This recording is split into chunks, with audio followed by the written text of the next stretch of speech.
How to fix someone has access to your screen message problem.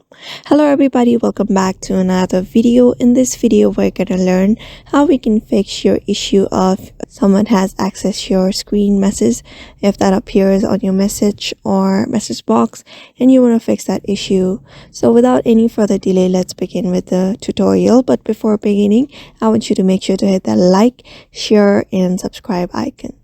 So first thing first, I want you to open up your main settings of your app. Just open up. After that, scroll down until you see apps.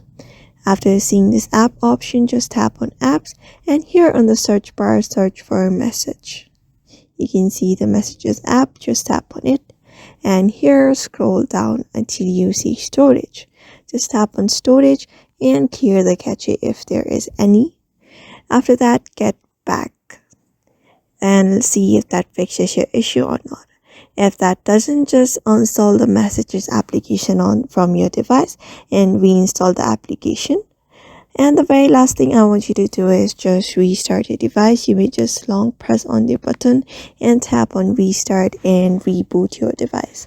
So therefore, by this method, you can fix your someone has been accessing your screen message appearing on your screen. So therefore, I hope this video was helpful to you and thank you for watching this video.